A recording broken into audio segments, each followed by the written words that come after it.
And welcome back as we continue our journey through the book of Acts. Today we start chapter 27, and we're picking up the story where Paul had just gave his testimony of his conversion, meeting with Jesus and talking about Jesus.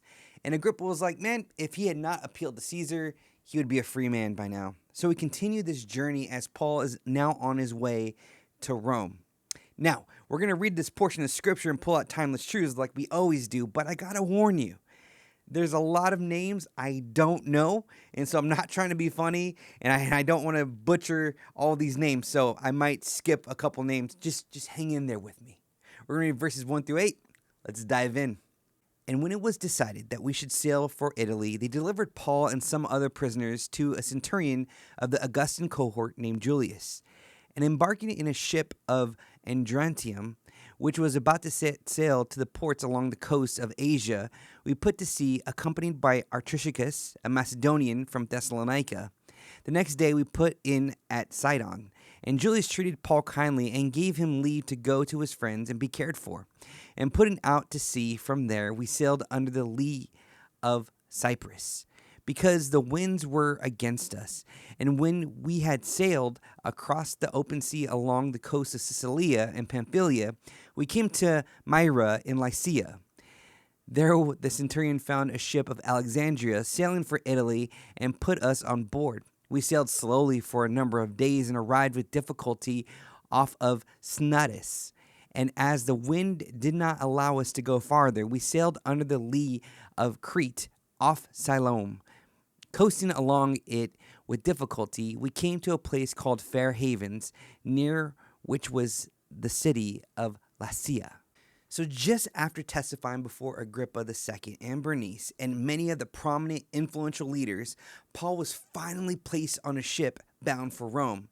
And he may have rested in the assurance that this would finally happen, as Jesus had promised in Acts 23:11 that he would testify in Rome just as he has done in Israel. And so he was unshakable in his confidence in the promise of Jesus. Still, the journey was not smooth.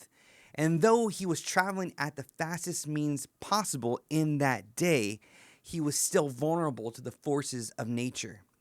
Now, what's crazy is, as we read earlier in Acts, Jesus was able to teleport disciples just like that, as you remember Philip in Acts chapter 8. Yet Paul was instead led on a long and winding path that tested patience and endurance.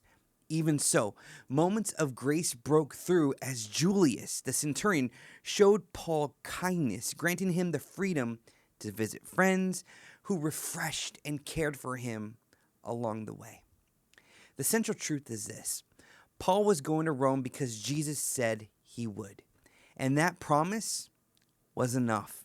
The delays, the storms, the uncertainty of the sea, and even the inconvenience of being bound as a prisoner did not alter God's plans. So although he could have reached Rome faster by walking, God had Paul on a slower, more difficult journey where encouragement and blessing still met him through the kindness of others.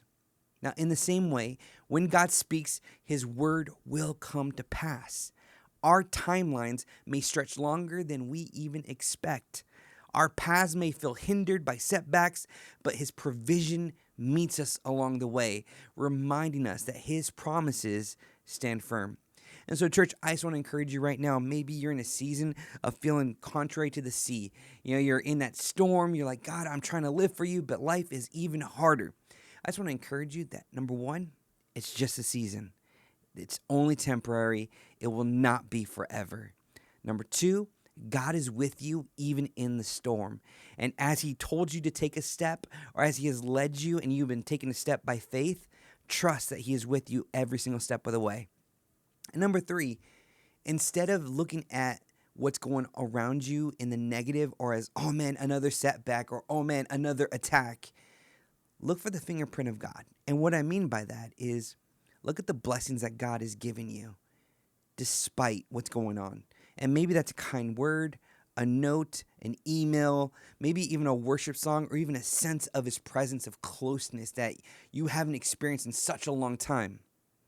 Appreciate those moments, because in the heat of that season right there, you'll be blessed by the presence of God in one way or another. God bless.